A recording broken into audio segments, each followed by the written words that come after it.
I'm Kamali, taking you through the stories people are talking about and sharing around the world on NewsFeed today.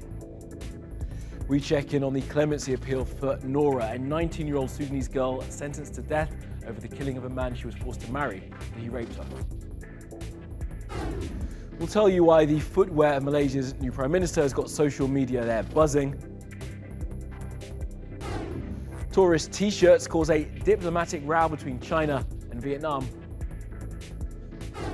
And it's Friday and there's an animal doing stuff and it's a baby rhino. Yes!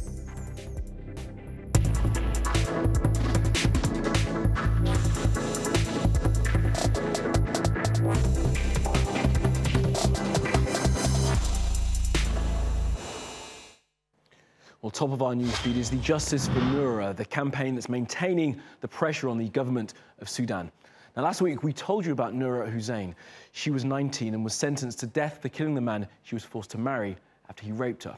Well, one of the people in that campaign to bring clemency for Nura is Wafame Elimin. She joins us now live. Wafame, just tell us where we are currently with the legal process. So currently, we're within the 15 days for the defense team to process and submit an appeal. So they're just gathering as much information and preparing to submit the appeal in hopes to reduce and lower Nura's sentencing. And you say reduce and lower. There's no way of her being exonerated. Obviously, she did kill this man, but we're trying to stop, or your campaign, sorry, is trying to stop her from being executed. Right. So there's a few possibility scenarios that can come out from the appeal. The family of the deceased can decide to pardon the crime altogether and request a monetary contribution from the family of Nura. Another option is that they can pardon it altogether. And the last thing is the initial sentencing will stand. And the family of the deceased would be Nura's extended family because this man was her cousin, correct?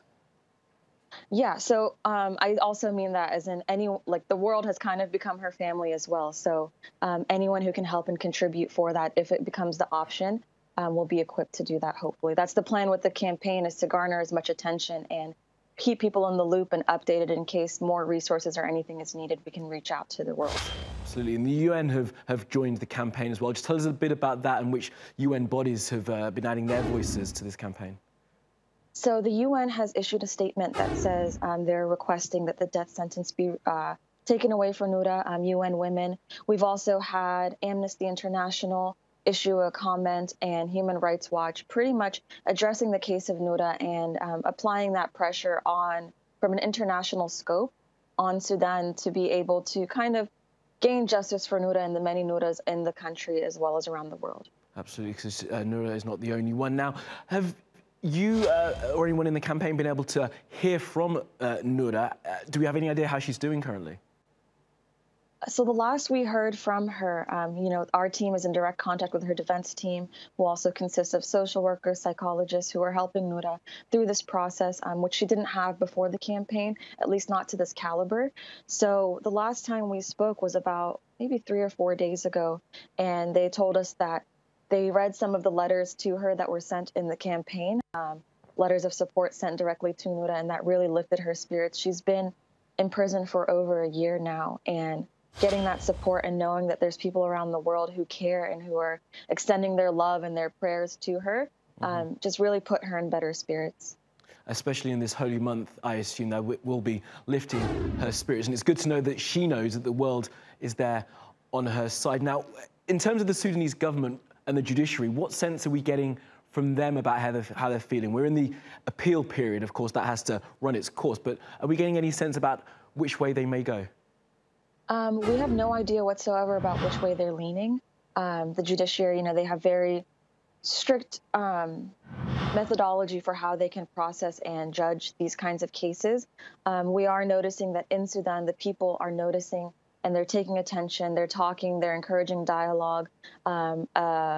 It's bringing about a lot of conversations within the country of topics that were taboo, such as marital rape, such as mental health, dealing with trauma, sexual abuse. There is an e-therapy, a few girls in e-therapy. They're called AskDXR on Instagram. They are pretty much having people come to their to them and say, I want to talk about this, I want to discuss this. So they've started facilitating group sessions.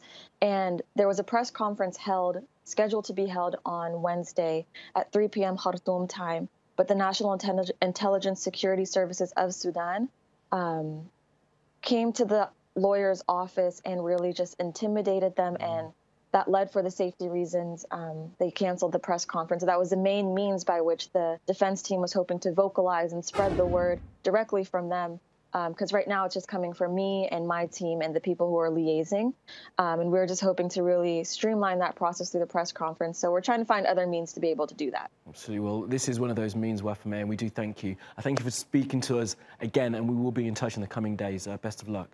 Wonderful. Thank you so much. All right, let's take a look at what else is trending on social media. Now, the image you're looking at is the new cover of the National Geographic magazine. It says "Planet or Plastic" and is a commentary on the way humanity's use of plastic is ruining the only place we have to live, well, for now. So if you've got a plastic bag today, make sure you use it again, and maybe next time you go out to pick up milk from the store, don't take a bag.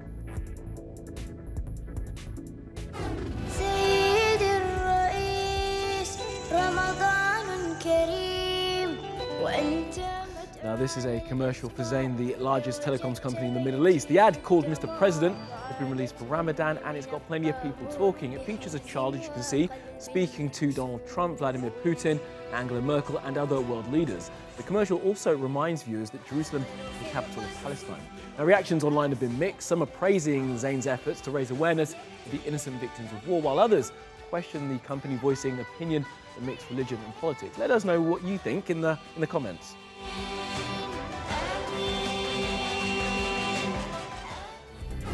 Now, despite being unable to apologise or in some cases tell the truth, it does seem the White House can laugh at themselves, which is something, I guess. Now, this video shows a bunch of well-known faces from the Trump administration arguing over whether they hit Laurel or Yanni. It's Laurel, by the way, or as my producer Zuhal says, Yanni.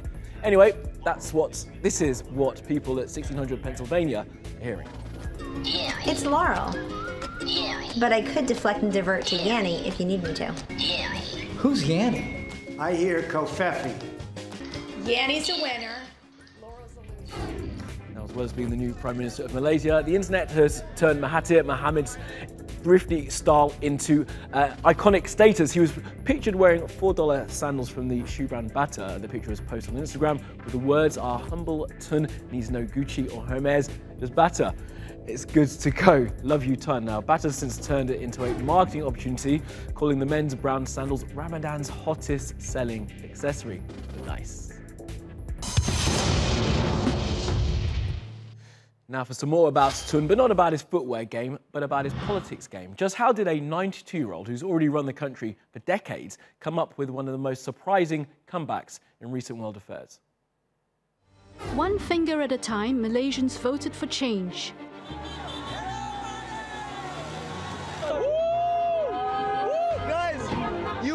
See a night like this. One thing Najib did good was he united Malaysia. On May 10th, opposition leader Mahathir Mohamad, who's 92, and his coalition swept to power. A shock win for the Southeast Asian country. Its first peaceful democratic transition of power since independence in 1957.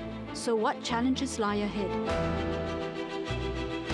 Malaysia's new Prime Minister Mahathir is also an all-political titan, having been in power from 1981 to 2003.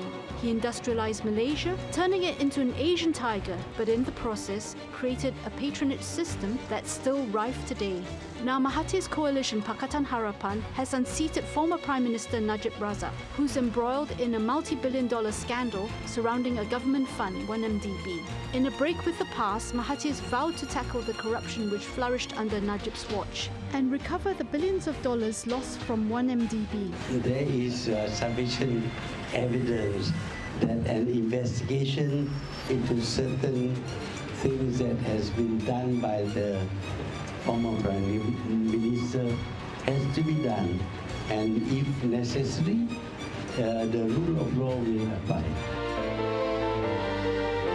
Race-based Malay's affirmative action policies were introduced after deadly race riots in 1969 to help its ethnic Malay majority catch up economically with the minority Chinese. And while this has narrowed the income gap between the Malays and Chinese, Malays have become reliant on civil service posts and privileges. This system has fostered inefficiency and a brain drain, as the Chinese and other races, frustrated by social inequalities, sought work abroad. Previous governments did not scrap it for fear they would lose the Malay vote, but on May 9th, Malaysians, including many Malays, voted for the multiracial coalition. Some analysts say attitudes are changing. The results of GE14 can be interpreted in a way that it's a rejection of the old formulas of power sharing, even the race-based politics. But others are more measured. Race and religion are deeply embedded into the social and political fabric of the country. UMNO, the dominant party before, as the opposition party, as well as the Islamist party, will continue to harp on race and religion issues as an attempt to try to break and strains within the governing coalition that is now genuinely a more multi-ethnic representation of the country. When last in power, Mahathir crippled the country's institutions, undermining the judiciary, police, press and civil society. Successive premiers followed his repressive playbook. But 15 years on, Mahathir appears to have changed, promising broad institutional and governance reforms. We also intend to abolish laws which are oppressive and unfair. Public pressure for change will create considerable momentum towards political and economic reform.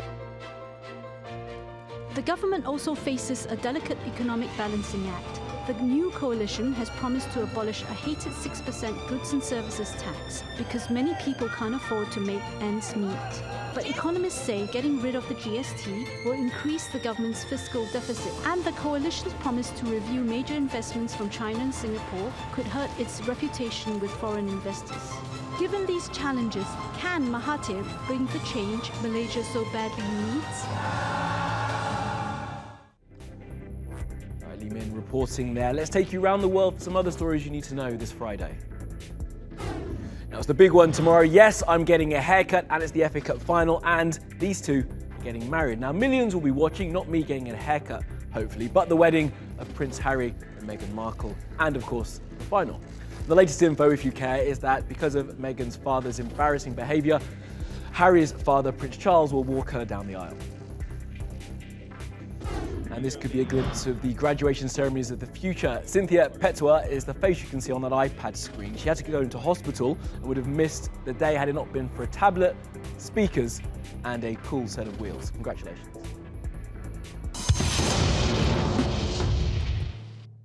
Now, some Chinese tourists have sparked something of a diplomatic incident, all because of their choice of T-shirt. Have a look at this.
So it's Friday, we have an animals doing stuff for you. So today we present a baby rhino.